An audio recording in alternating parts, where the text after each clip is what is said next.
Chapter 28. Schaefer paused, balanced atop a 10-foot slab of rock, and then looked back at Ligacheva, with his borrowed AK-100 held easily in one hand. She was moving slowly, creeping across the rocks. "We have to keep moving," he called. "As soon as those things figure out that we killed their sentry, they'll be coming after us."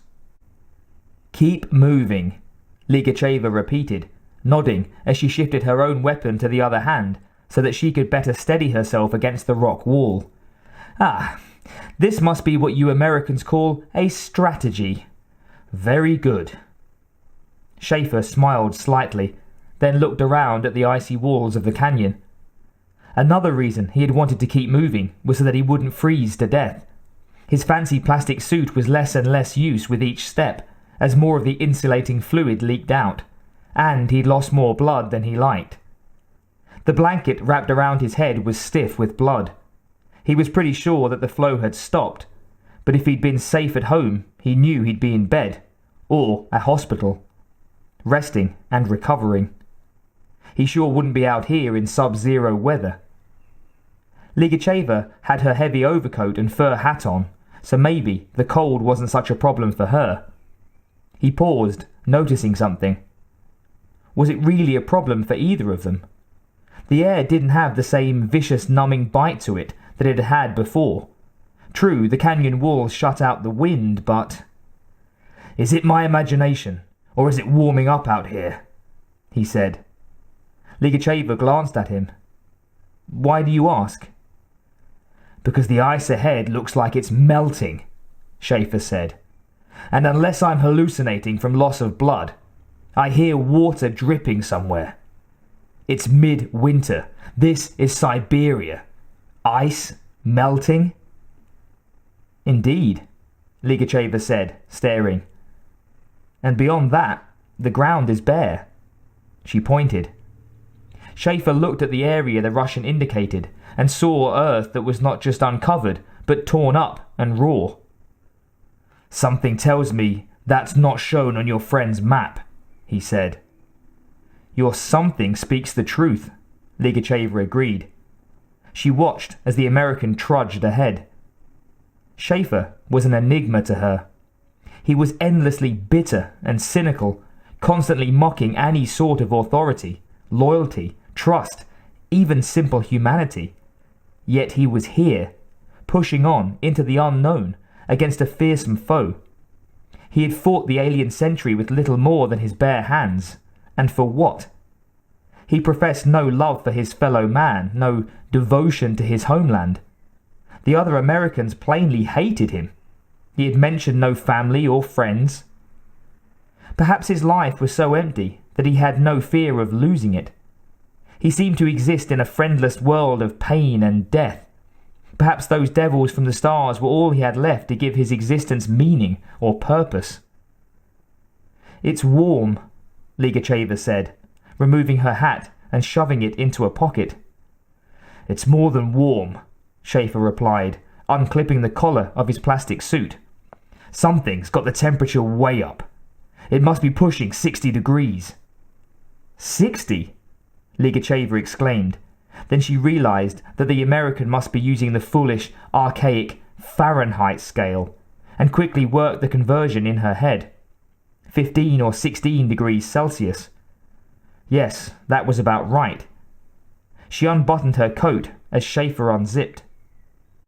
They were walking on bare, moist stone now, without even lingering traces of ice. Something had not just melted the ice and snow, but had boiled most of it away, heating the canyon air in the process. What could possibly produce so much heat? She wondered aloud. Schaefer, in the lead, and scrambling up onto a boulder just at the bend in the ravine, stopped in his tracks and pointed around the corner. "How about that?" he asked. She stepped up on the boulder beside him, to where she could see around the corner, and she too stopped dead. They had, beyond question, found the alien ship. It lay in a pit ahead of them. The heat it radiated had melted the permafrost, and its weight had let it sink down into the formerly frozen mud that lined the bottom of the canyon. It was half buried in dirt, mud, and gravel. It was gigantic. It was an immense mass of something, but neither Ligacheva nor Schaefer could decide, upon looking at it, whether it was metal or some other material entirely. To Ligacheva, it looked almost like bone. Its shape was curving, organic, impossible to describe. Large parts of its surface were an eerie red that seemed to glow dully in the darkness of the Arctic night. The rest was lost in shadows, black against that luminescent crimson. And one arched area, roughly the size and shape of a large door, glowed a brighter red and appeared to be an opening into the ship's interior. "I think it's a different model from the ones I saw in New York," Schaefer said. "Can't be sure, as I didn't get a look at those from above, like this." "Is that opening there?" Ligacheva struggled to phrase the question she wanted to ask. "Looks like the welcome mat's out," the American said, answering her. "Should we go in?" Ligacheva asked. Schaefer hesitated, considering his answer, and saw the air shimmer slightly just beside the opening. The shimmer seemed to move away, across the hull. Then the rock blocked his view, and he lost sight of it. It could have been the dizziness from loss of blood that had made him imagine it, but Schaefer didn't think so. He thought it was real. "No need to hurry," he said, stepping back down off the boulder. He ducked back out of sight and settled comfortably onto a rock. If that shimmer had been an alien, and it had already seen him, they were as good as dead. But he was hoping it hadn't seen him. Ligacheva joined him behind the bend in the canyon wall and looked at him, puzzled. "Now what?" she asked. "Quiet," he said, "and try not to move. I thought I spotted one of those things." Ligacheva tensed. The two of them sat motionless in their sheltered corner for a long moment. Schaefer was just beginning to decide that he had imagined that shimmer after all, when he saw it again, moving along the far wall of the canyon. He watched. Ligacheva saw the American's eyes focus on something across the ravine. She turned her own head and searched, but couldn't spot it. Then it was gone, and Schaefer relaxed. "I think our boy's gone to check on his buddy up the canyon," he said. "The sentry we killed." Schaefer nodded. "Then it will know that we're in the area," Ligacheva said. "What will it do?" "That's a very good question," Schaefer said. "And figuring out an equally good answer is why I'm sitting here trying to think." He looked around, studying their surroundings, which were almost entirely bare rock. This entire stretch of the ravine had been cooked free of ice. "That thing's radiating an unbelievable amount of heat," he said. "That would explain why the satellites picked it up on infrared." Ligacheva nodded. "We knew this," she said. "But when those boys stopped by the Big Apple to play last year, we couldn't spot them with the infrared," Schaefer pointed out. "We couldn't spot them with much of anything. They've got stealth technology that makes a B-2 bomber look like a fucking Goodyear blimp wrapped in neon." "Then I would say that something must be broken in there," Ligacheva said. "This ship is hardly invisible." "That's another thing," Schaefer said. "The ships that cruised 3rd Avenue were invisible, but we can see this baby just fine. I'd say a lot of things must be pretty broken up in there." Ligacheva nodded. She gestured at the sides of the ravine, where the rock had been broken and scarred by some recent impact. "As you said earlier, I do not think they intended to land here at all, and from the appearance of this place, I do not think they landed well." Schaefer nodded. "That's right. It's pretty clear that this wasn't a planned visit. That might explain part of their attitude problem. It must have been a rough ride bouncing down this canyon." "Understanding their ill temper does not tell us how to deal with it." "Oh, don't I know," Schaefer said. "Knowing that they're pissed at the whole damned universe gives us a clue that they aren't going to want to listen when we ask them nicely to surrender. Ligacheva frowned. If you actually saw one of them just now, she began. Oh, I saw it, Schaefer said, and I'm glad it didn't see us. When it finds its dead companion, it will return here, Ligacheva pointed out. It will then be angry at us, as well as the universe, no? Could be, Schaefer conceded. And while it did not detect us this time, we cannot count on being so fortunate a second time. Yeah, I'd thought of that. We must act quickly then, before it returns. Act how? What would you suggest that we do? Ligacheva's mouth opened, then closed again. I don't know, she admitted. Neither do I, Schaefer said. He dumped the pack from his shoulder. I think it's time to check out just what General Phillips and his high-tech boys packed for our lunch. Maybe there's something in here that will give us an idea. After all, the General got all this fancy equipment to deal with that ship down there. Maybe some of it will actually work.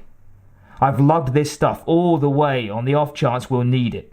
So let's see what Lynch handed me to carry. He opened the pack's top flap and reached in. Most of the pack was filled with solid chunks of something heavy. Schaefer pulled out a few and inspected them, then poked at the gadgets underneath. C4, Schaefer said. Demolitions grade. And detonators, timers, impact fuses. We've got a whole wrecking crew here. Tasty stuff. Useful against that? Ligacheva said, pointing at the alien ship. If it were detonated in the right place? Yes, Schaefer said thoughtfully. At least, if their vehicles are anything like ours, and not completely invulnerable. He reached into the pack again, and brought out several ammo magazines. He hefted them, feeling their weight, and read the label on one. Teflon coated, he said. Depleted uranium shells. Magnum charge. These things ought to punch through steel plate as if it were cheese. He fitted one magazine to the AK-100. And interchangeable, he said. Smithers and Lynch and the rest might be a bunch of assholes, but the General's tech boys think of everything. The Kalashnikov Design Bureau, you mean? Ligacheva said. The AK-100 was designed to accept almost any standard light round. These things may be a small caliber, but they aren't light, Schaefer said. We'll let everyone share the credit, shall we? He turned the pack over to be sure he hadn't missed anything, then looked at the booty he had spread on the rock. Now, what can we do with it all? Ligacheva looked around. The permafrost is melting, she said. That's what holds this place together, the ice. If you planted some of your explosives in the canyon wall, you might be able to bring the whole thing down on top of them. Schaefer looked up and around at the rocks. He stuffed the explosives back into the pack, slipped the AK-100 onto his shoulder, then stepped back up onto the boulder overlooking the downed ship. Ligacheva stepped up beside him. You think the rocks are... Schaefer began, leaning forward for a better view. He didn't finish the sentence. The boulder abruptly gave way beneath them. Together, man, woman, and rock tumbled down the side of the pit and slammed heavily onto the top of the spaceship, landing with a resounding crash. A full-blown avalanche followed them immediately, showering stone and debris onto the hot surface of the ship. Schaefer landed flat on his back, then slowly sat up, his plastic jumpsuit pulled away from the hot metal only reluctantly, leaving an oval of sizzling goo. The outer layer of the plastic had melted away. Ligacheva had landed on her side and had climbed quickly back atop the fallen boulder, burning the palm of one hand in the process and scorching a long streak of black onto her overcoat. The ship was hot. Schaefer joined her atop the rock before the rest of his suit could melt away, and the two of them crouched there, staring at the opening into the ship's interior, scarcely a dozen meters away. Do you think anyone heard that? Ligacheva said. You could have been front row center at a Who concert and heard that, Schaefer said. If there's anyone still aboard, let's just hope they're too damn busy with repairing everything that's busted in there to come check out another rock slide. He pointed at a few scattered rocks that had apparently fallen onto the ship earlier as the ice had melted. Then he hefted the pack that he had somehow managed to hang onto and scanned the sides of the ravine. He didn't see any suspicious shimmer, but that didn't mean much. It was dark up there. It was light inside the ship, though. The red glow was almost alluring from this angle. And if that one he had spotted was the only one left, if there had only been 2 aboard this ship, then right now the ship was deserted. Even if there were others aboard, they might be too busy with repairs to notice intruders. They certainly wouldn't expect intruders. Walking straight into the enemy's home would surely seem insane to them. Hell, it probably was insane. But that didn't bother Schaefer at all. "As long as we're on their front porch," he said, "let's drop in." Ligacheva turned to stare at him. Schaefer hefted the pack full of C4. "And while we're there," he said, "we'll give them a little something to remember us by."